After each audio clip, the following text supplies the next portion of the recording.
Hello and welcome. Welcome to Diverse Conversations with Ashka Patel. And today I'm actually very, very excited for our episode because we're going to be talking about pharmacy innovation in Canada with none other than Roger Simard. For those who may know Roger or may not know him, Roger is a pharmacist, an entrepreneur, a visionary leader, a digital health enthusiast, and an innovator. In the brief time that I've had the pleasure of getting to know him, I have been truly inspired by the journey that he has had from being a pharmacist to, the incredible work that he has done. And I cannot wait to unpack that in this conversation today. Roger, thank you so much for joining today. And it's definitely a pleasure of mine to have you here today. Thank you, Aska. Thank you for having me, and thank you for all these superlatives. I feel almost uncomfortable hearing all these superlatives next to my name, but it's a pleasure to be here, and I'm happy that we take this time to discuss innovation, pharmacy, and healthcare in general. Well, thank you very much. And I'm just going to say that you're being very humble about all that you have done. And I think we'll leave it for our audience to, align that together in the future. But to get the conversation started, I think it's always important to understand the journey that you've had from, becoming a pharmacist to where you are now. And if you could share your journey and, some of your experiences that really shaped your journey and where you are today. Sure. Well, first of all, I must say that I was very fortunate to have met individuals who inspired me, who were themselves innovators, people who basically transformed the field that they worked in. And the first person that I met that transformed my life was Bob Swanson and also Herb Boyer, who were the two founders of Genentech, the first recombinant DNA technology company that was able to produce pharmaceuticals using recombinant DNA. And so after a brief 1 year as a pharmacist after my graduation, I worked for the pharmaceutical industry, and I landed a position as the first sales representative for Genentech in Canada. And I was very impressed with the science at the time, and also the marketing ability of these two individuals, and it inspired me for what happened after this. These 9 years that I spent at Genentech, first as a sales representative and also as a director of sales in Canada, and we introduced incredible products like TPA for myocardial infarction, Pulmozyme or Darnase Alpha for cystic fibrosis, and and growth hormone for children who had growth issues. And so when the company was purchased by Huffman LaRoche in 1995, one of the representatives that I had just hired asked me if I was interested in joining him, and found a company that would take advantage of the nascent internet. And you have to remember that in 1995, we were still using dial-up to connect to the internet. So we were plugging our computers through a telephone with a telephone wire in the wall. And at the time, audio was still not available on the internet. You could only see images, but he believed strongly that the field would evolve extremely quickly. And sure enough, a year later, Real Audio developed their own audio plugin that we could use to listen to music on the internet or voice. And we thought that we would transport the business model of the pharmaceutical industry, which was investing billions of dollars to organize dinners and PowerPoint presentations in hotels, and that we would create a software that would allow physicians to basically use a computer to listen to a speaker, see the slides changing, and through a Java chat box at the bottom of the screen, be able to ask questions in real time. And because of our work with Genentech, I was fortunate to meet with Dr. Eric Topol, who was the chief of cardiology at the Cleveland Clinic at the time. And Eric had convinced me at the time after Genentech, I was determining whether or not I would purchase a pharmacy and become a pharmacy owner, or create Conceptus Technology, which was the name of the company. Eric told me, you need to build the Conceptis Technologies company. The internet is going to revolutionize the world. It's going to be transformative, and we'll do it together, and you'll see it'll work. So that's what I did, and we built this software. And the very first medical cyber session, we called it, was done with Eric as the chairman, with 6 speakers around the world, and we broadcast the first medical education on the internet in 1999. To 400 physicians who were distributed everywhere on the planet. And so that's how we started, and soon we developed all kinds of medical education programs that was sponsored by the pharmaceutical industry. But the problem we had then, and remember, Google and Facebook and the like did not exist, so we had a hard time reaching physicians to invite them to our programs, which were on the internet. So we had to send printed brochure to invite physicians, and that's where I had the idea that we would create a place where a forum where people would gather on a daily basis to come and read articles on their field, in their field. And so we created theheart.org with Eric Topol as the chief editor. And we hired the very talented medical writers from around the world. And every day we produce 6 to 10, 1,500 word articles in the field of cardiology. And it quickly became almost the CNN of cardiology.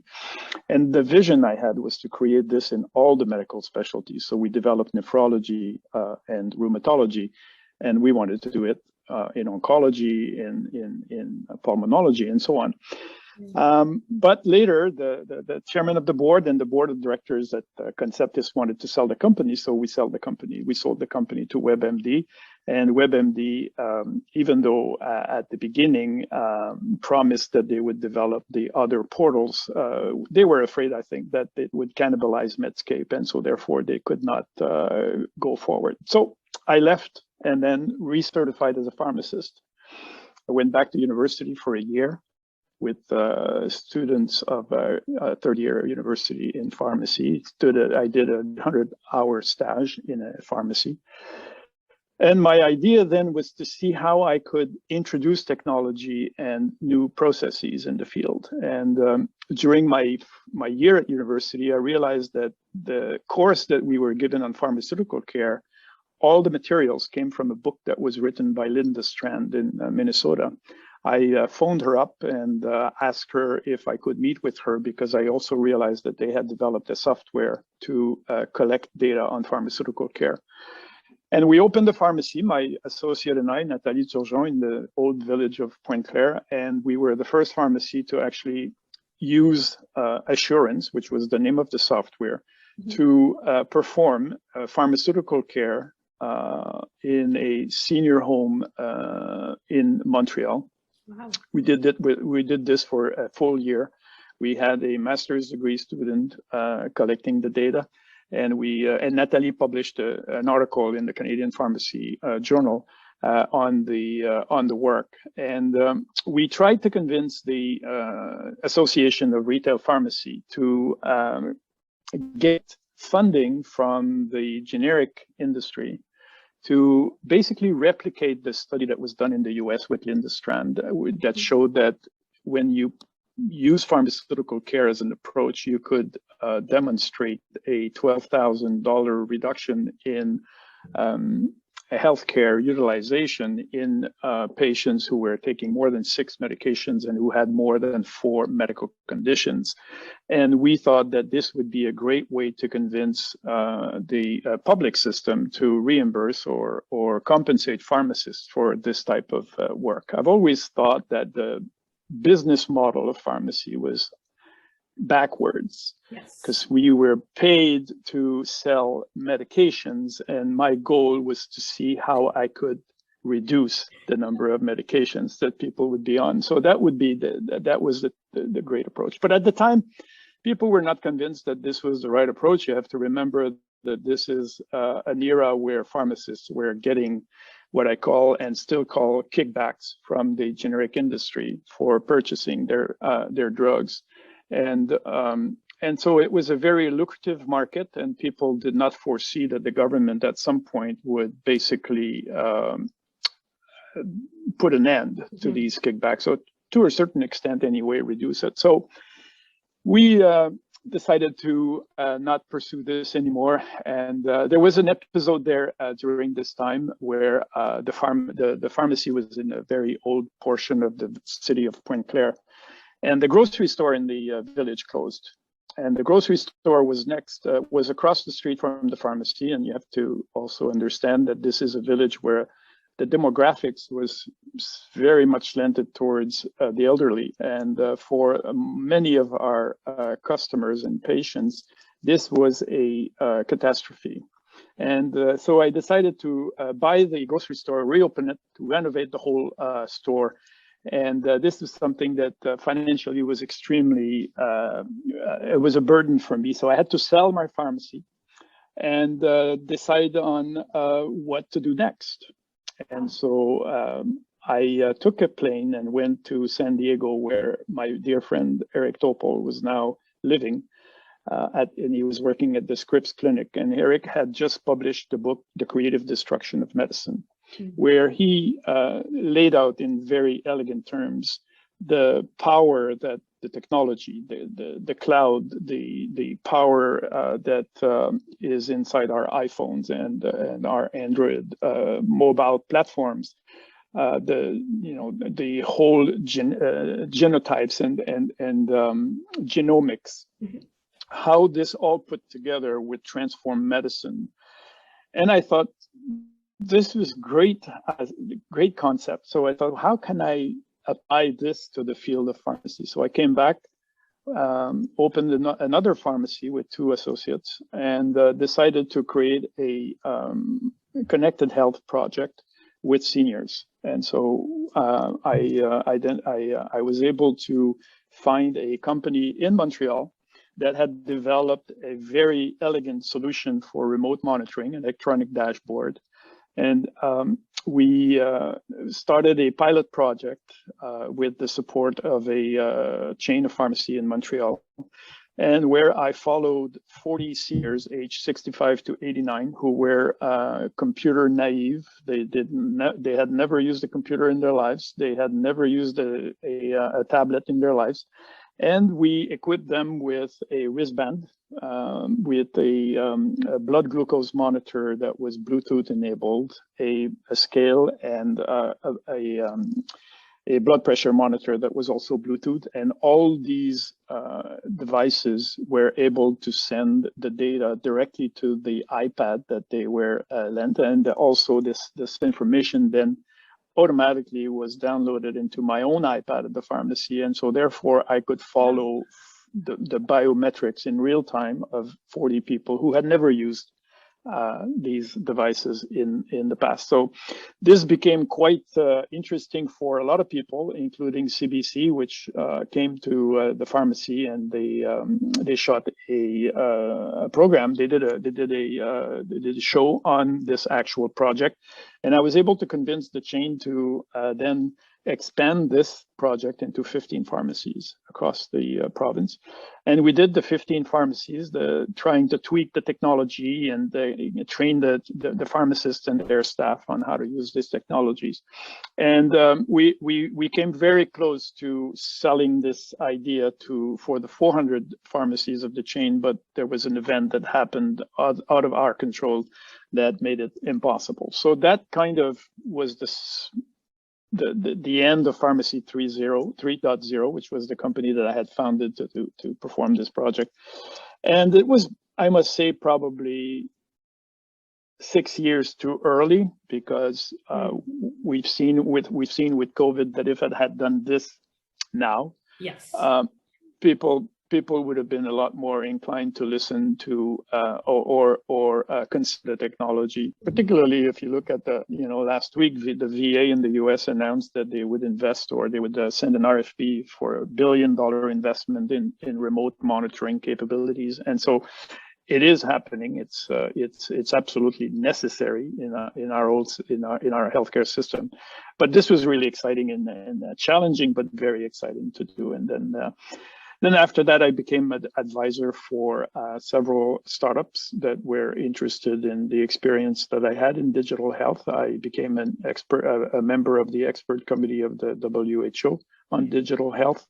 I had a private group on Facebook on digital health where I had about 700 people following the different articles that I published every day.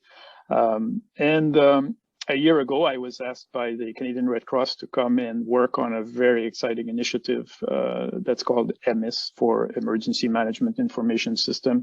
I work with a team of about 25 developers, programmers, solution architects, designers, and business analysts, and we are developing the next generation of the emergency management information system for to be used in disaster situation like floods and fires and earthquakes and so on. So it's really exciting because it basically combines a lot of what I've done in the past. And but more importantly, this is for a humanitarian mission, and therefore the product that we're developing is going to be used in situations where people are vulnerable. So I feel very privileged to be able to work with the Red Cross on this initiative.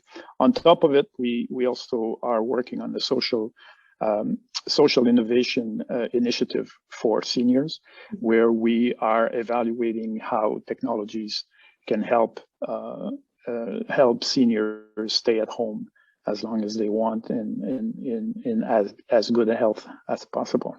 That is so fantastic. That's my journey. That is fantastic. And this is the reason why I call you a visionary leader. I think though you mentioned that you were 6 years early, I think you had that insight and that intuition to really understand the potential that technology holds, in optimizing our patients' healthcare and their healthcare experience, even, going on a bit forward to that. That is truly an inspiration. I think what your journey also highlights is the fact that pharmacists, in non-traditional roles, the role that you're doing right now, supporting Canadian Red Cross and building this emergency management system. It's incredible, to combine your passion for medicine and along with technology, and to, be in this position where you're able to make such an influence to, how we will manage emergencies moving forward. I think it's a true pride for our profession to see that. And I think just kind of extrapolating that, given your extensive experience in pharmacy innovation, I think the number of companies you've created and successfully, accomplished the goals that you've set out to achieve, how do you describe the current pharmacy innovation landscape in Canada, and where do you see it going next? I'm very encouraged by what I see, because I see people like yourselves, people like Yes. At NedMe, and several young pharmacists in Quebec who are launching new initiatives, and who are, I wouldn't say following in my footsteps. Some of them are, because some of them attended the presentations that I did on digital health, and I like to believe that it somewhat inspired them to go in the same direction. And so I'm very encouraged. I see young entrepreneurs developing solutions for improving communications between healthcare professionals. I see young entrepreneurs looking at ways to map all the assets that exist in community-based organizations or the healthcare system. And I see this happening now at a time where, during my days, the cloud did not exist. Everything needed to be built. Yes. Everything needed, when we had Conceptus Technologies, we had to purchase $1 million worth of servers. Oh, and we had to have servers in Montreal. We had to have servers in Washington to create redundancy. Right now, this is, and everything now is available off the shelf. Yes. And so people now are starting their companies, and they have this vision where everything is possible. It's true, if you put your mind to it. Exactly. And so the landscape right now is ebullient. The challenge, as always been, is the humans. Yes. It's how to convince people that this could be transformational. How do we convince governments, insurance companies, pharmacists, physicians to, for once and for all, put the patient in the center and develop everything around them? Mm-hmm. How do we create reimbursement mechanisms for innovation to take hold, to be possible? Because that's the problem. The problem is not the technology. The problem is how we can't seem to be able to shake the tree, Right, and to challenge ideas and concepts that are making being a pharmacist or a physician or a nurse more difficult, not because we don't have access to technologies, but because of how we are compensated and because of how the system works. So that's to me that's the tragedy, I not the agree. technology.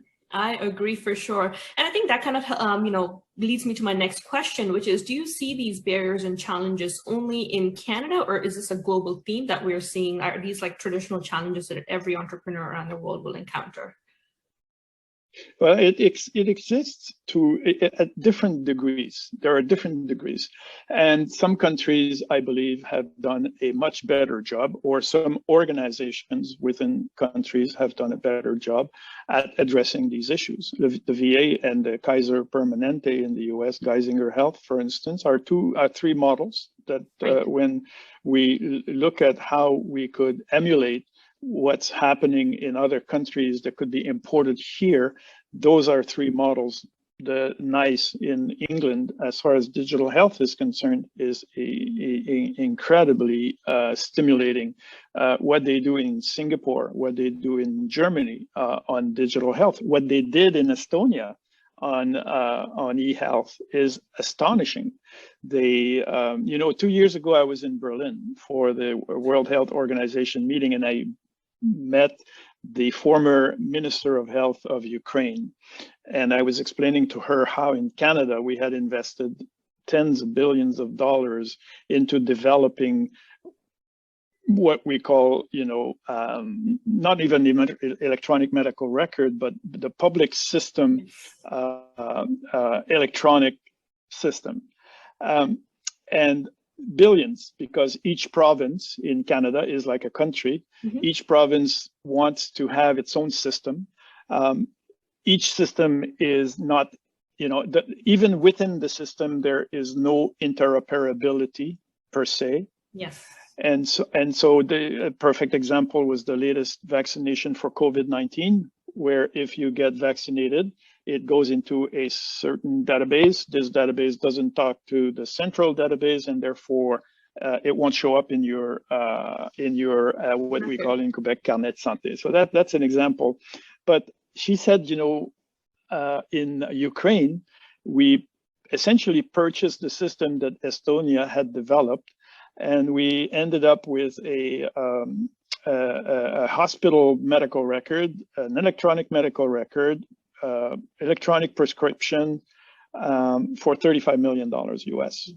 Wow. $35 million we had, and she said of the 52 million Ukrainians, we have about 30 million who are now able to, whenever they see a physician, they take their mobile device and they have everything that was performed in real time. And so, again, the key here is to look at what's best around us. Yes. And import, as opposed to trying to reinvent the wheel and develop ourselves things that were developed by others. I agree. And again, and that I think that is also, that was one of the reasons why I'd asked that question, was really to understand, whether we're facing these barriers globally. I personally had an opinion that, some of the barriers we face, especially when it comes to expanded scope of practice or digital health, even, in terms of having a universal access to digital health, is more restricted to Canada and North America to a certain level, just because of the different legislations and regulatory frameworks that we have, which make it extremely difficult sometimes for, these technologies to help support patient care and the patient experience. How can we promote innovation within the profession of pharmacy? And, any resources you would like to highlight for somebody who's aspiring to innovate?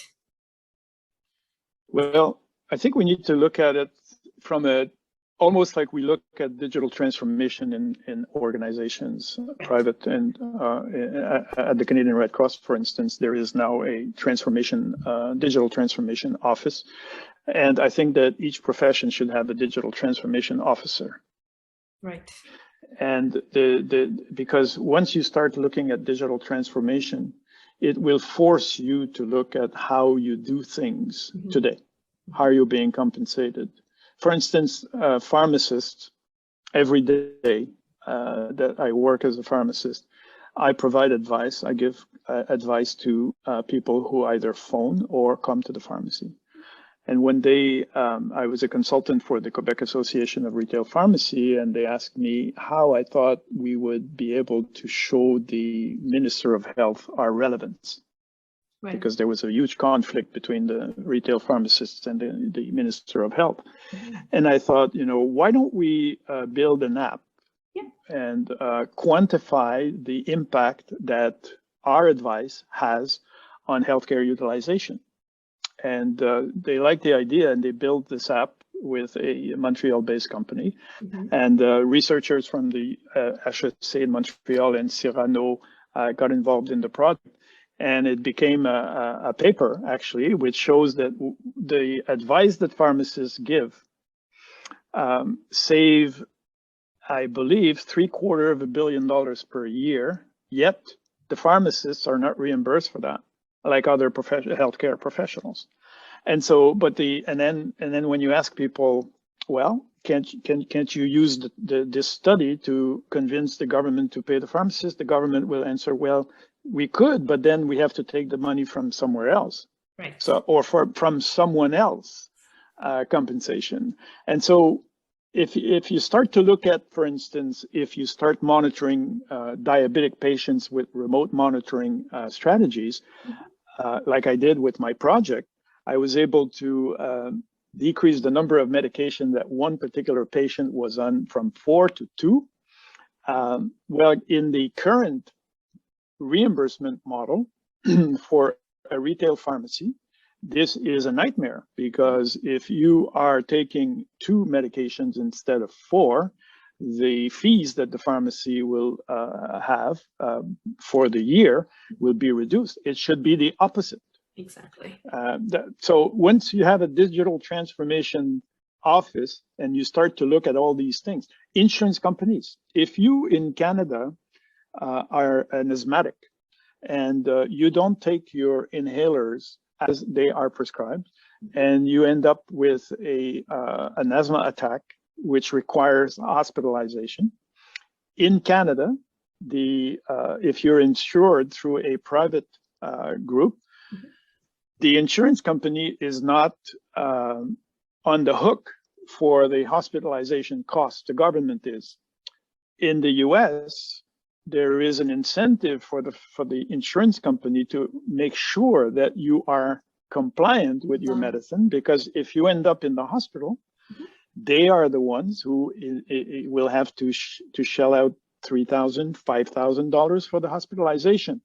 Here, we don't have a disincentive for monitoring and for preventing, because there is a disconnect between the two systems. So those are examples of, if you start to look at how digital health can help prevention, help in changing lifestyle, changing behavior, you need to find a mechanism by which the healthcare professionals will be compensated, because no matter what people say, like we all say we all do our job because you're passionate and we have a mission. If you look at what people do, it's driven by the compensation. And so for me, this is a critical part. If you want to innovate, you first have to look at how we are compensated as healthcare professionals. I agree. And I think, and personally, it's my opinion as well, where I think that, we as a profession need to do better in terms of tracking, what our actions lead to in terms of patients' health outcomes, right? And how do we translate that research to then advocate for compensation and reimbursement, because right now I think there's also a big gap in terms of, what the public perspective is of what pharmacists offer to the healthcare system, where Yes. primarily the first image that they have is a pharmacist dispensing medications, when, Right. clearly we do a lot more. Me and you, the roles we have are very non-traditional, and really, I think the last thing we do is touch medications to dispense them. It's more to do prescribe, if anything else. And I think with that in mind, and you shared some great insights in terms of private insurances, kind of picking up the costs, especially in the US when it comes to, because it's more of a liability for them if their patients are not compliant. We are slowly starting to see that a little bit, at least here in Ontario, where we have Green Shield Canada that has, kind of come up with their cardiovascular program for patients who are with Green Shield. However, it's still in its infancy is what I would like to call it, because, we're still not seeing all the outcomes from it in terms of, what the impact of those programs are, something to watch out for in the near future. But what are some trends in pharmacy innovation that we should be watching out for in the near future? That's a good question.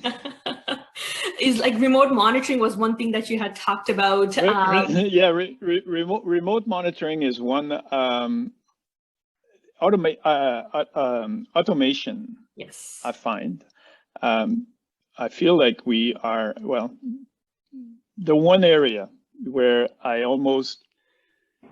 shouldn't say gave up, but I realized it would be a lot more difficult than I thought, was the entire dispensing system solutions in pharmacy. For me, this is an area where if, for instance, Apple or Google decided to create a dispensing system, it would be light years from what it is today. Because what it is today, they are meant to be used as a way to sell medications, period. It is not data driven. If you want innovation to take place, you have to think data. You have to be a data driven organization and or profession. And so these dispensing solutions need to become data collecting systems. They need to use deep learning. They need to use natural language processing. They need to know who I am when I work. They need to know that if you are the 500th patient coming to me with a prescription for metformin, that it knows exactly the system what I will do, what questions I will ask you. And in fact, ideally, when someone comes with a prescription, I should be able as a pharmacist to offer two options, the drug or, for instance, a digital health program to start with. And maybe you won't need the drug. Or maybe if you need the drug, you're going to need a lower dosage. Potentially. And maybe you'll start with the drug, and maybe eventually I'll get you off the drug. I would like to be, as a pharmacist, somebody actually who take people off drugs, not put people on drugs. I like the reference for that from the Dean of Pharmacy at Laval University, Jean Lefebvre, who's one of my inspiration, and he called me a pharmacist without pill. He said, that's who you are, Roger. You're a pharmacist without pill. You aspire to be a pharmacist without pill. And so innovation in pharmacy should start with the dispensing system. I came very close to convince a chain to work with Apple and IBM. Apple would have created the UI, the user interface, and IBM would have created the backend. And this system would have been using, if you received a prescription for an antibiotic, the system would automatically either call you, send you a text message or an email asking you after a day, after 2 days, after 3 days. Then it would collect all this information from everybody who received this antibiotic. If these people also received a certain drug, and we had 500 people who received the same, and we were told by these people that they experienced side effects. You see where I'm going? Yes. This becomes an intelligent system. Yes. And the pharmacist actually in my dream, and I even was able to convince Apple about the design of a pharmacy that would have sold digital health tools, Wow. like the Apple Watch and so on. You wouldn't have seen the medication, and the pharmacist would not have been behind the counter. They would have been upfront with their staff, right, taking information, while robots and automated devices in the back would prepare the prescription. Because I feel like pharmacists need to be upfront, talking to people, yes, looking into their eyes, shaking their hands, and connect with them, and let technology do the work.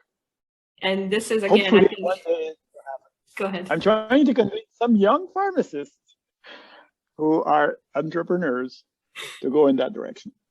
I agree. And this is, again, it proves why I call you a visionary leader, you know, because I think you're thinking of realities. I think that dream of yours is a lot more closer to reality today as we speak than, you know, when you had initially envisioned it. And I think the foundation that you have laid with your conversations has really set it up for aspiring entrepreneurs who want to pursue that further, to, you know, take those conversations, pick them up from where you have already established, and then take it forward. So definitely, I do think that it's a very viable future, and it ties in very nicely with digital therapeutics as well, because that is another emerging field, you know, to watch out for in terms of, you know, how we treat our patients, because it's no longer going to be just a physical pill that you give them, right? There is other modalities that you can offer, yes, other than a medication, to yes, help them with their chronic conditions.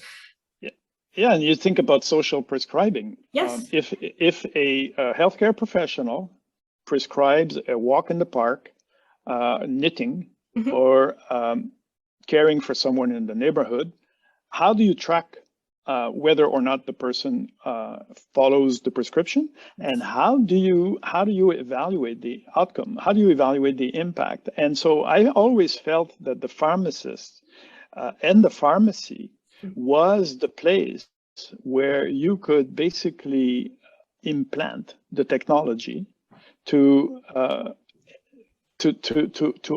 basically offer service, and you know, because these technologies, they need to be serviced. When I did my project with the seniors, I used a Garmin VivoFit because the batteries lasted for a year. Yeah. But after a year, I needed to replace the batteries myself. So I had little, you know, screwdrivers in the pharmacy. I showed my staff how to do this. So you need to offer, you need to support, and you need to track the outcome. For sure, for sure. And with that said, I mean, you know, we talked about the trends, and I think that will have an impact in types of roles we'll see, right? For pharmacists and pharmacy technicians. And how do you see, like, you know, our roles changing over the next 5 to 10 years, with digital health becoming a more, you know, viable more viable reality, and with its growing presence? Well, I really see us as the specialists in therapeutics, whether they're digital or pharmacological. I don't know if it's a word. I see us as the specialists, and I see us as being in at the center of the technology hub in healthcare. So for me, we become coaches to patients who need to know how to use the technology. We become coaches to patients who are using drugs. And our role is also a connector between, you know, the different healthcare professionals. I really see ourselves as members of the healthcare team, and with better tools to be able to communicate and share data between ourselves and the other healthcare professionals. I really would like the pharmacists to get out of all the clerical work that our lack of technology is now forcing us to get into, because, you know, we're archivists. We're people who basically take a piece of paper and we digitize it for free today. This I know the staff does a lot of it, but when the staff does this, they are not doing something that the pharmacist now is supposed to do. When the pharmacist is behind the computer screen, entering information, the pharmacist is a slave to the system and not the other way around. Mm-hmm. It's not normal. I really see our role changing from being somebody behind a computer to becoming somebody in front of patients and people. I agree. Yeah, and if we don't do that, I guarantee you that if we want to stay behind the computer, with AI and with artificial intelligence, you'll be replaced by a computer if you stay behind the computer. If you're not going in front of the person who's in front of you,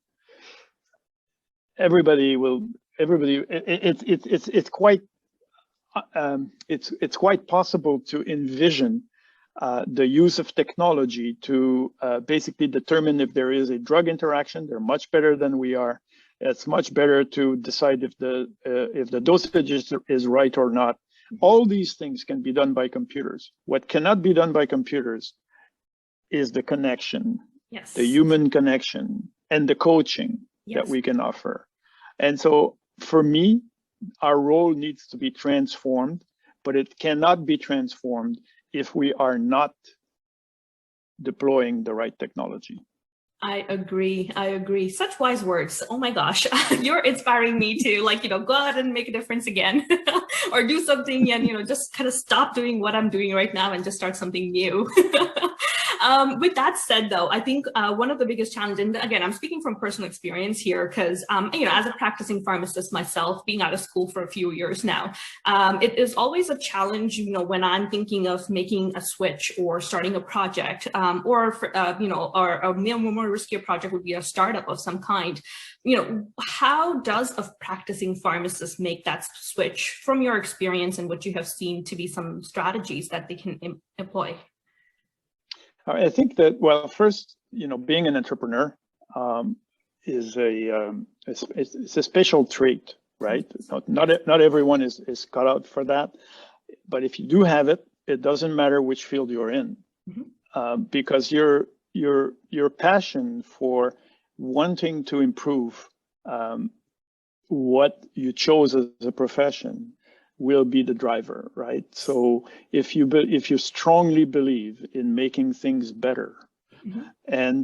and changing the way we do things, if this becomes the driver, what drives you crazy is status quo, inertia. Yes. And it's right. That's why it's also very important for people like myself at my age to be connecting with young people like yourselves, because I need to see that people have this spark. Yes. They have this desire to change the profession that they chose and that they love. And because I love my profession, exactly. I do. The interaction that it allowed me to have with people, the level at which I connected with individuals because of who I was as a healthcare professional, this is extremely gratifying.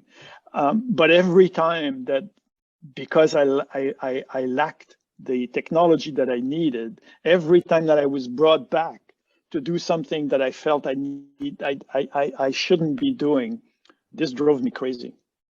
I can imagine. As a professional.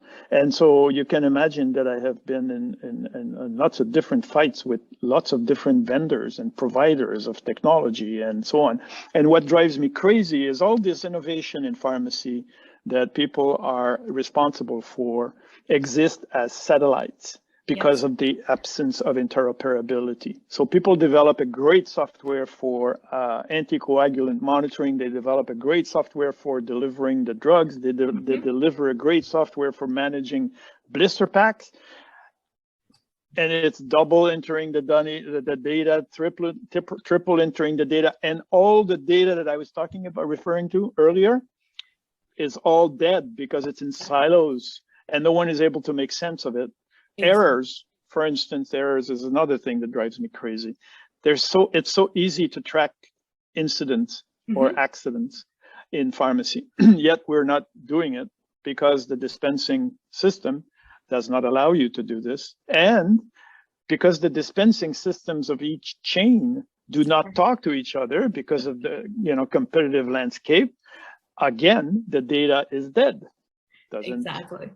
And it brings us back to the point that you were talking about earlier. We need to start thinking of patient being the center of, our innovation. If we keep that patient in the center, interoperability goes out of the question. Like, it is a must, and right. there should be no other arguments to it, right?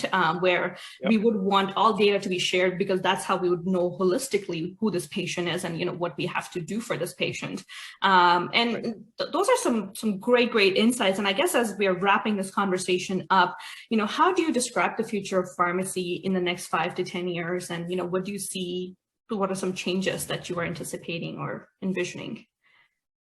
Well, there are a bit of an uncertainty as to what the technology giants such as Amazon will do in the world of pharmacy. There is a risk if pharmacists do not get together and imagine what this transformation could look like. There is a risk that from a technology standpoint, from a data analytics standpoint, from a user friendliness standpoint, a huge part of the market will disappear from what we know today as being the traditional pharmacy. And so it's possible to combat it, but the only way to combat the technology giants is to use technology wisely. If you don't do this, for sure, you are going to see your business model being eroded to a great extent, because the youth, the new generation, the people who are born, raised, and who live with mobile devices and very sophisticated technology will not accept that they know more than who is supposed to be their coach. If I go to a pharmacy today as a woman and I ask my pharmacist about Clue or natural cycles, and my pharmacist doesn't know about these two mobile apps that I, as a woman, have been using for the last year because I don't want to be on an oral contraceptive, the first reaction this person will have is that my pharmacist is outdated. Yes. And so if we are not in front of the parade, we're going to be watching it, and it's going to be painful.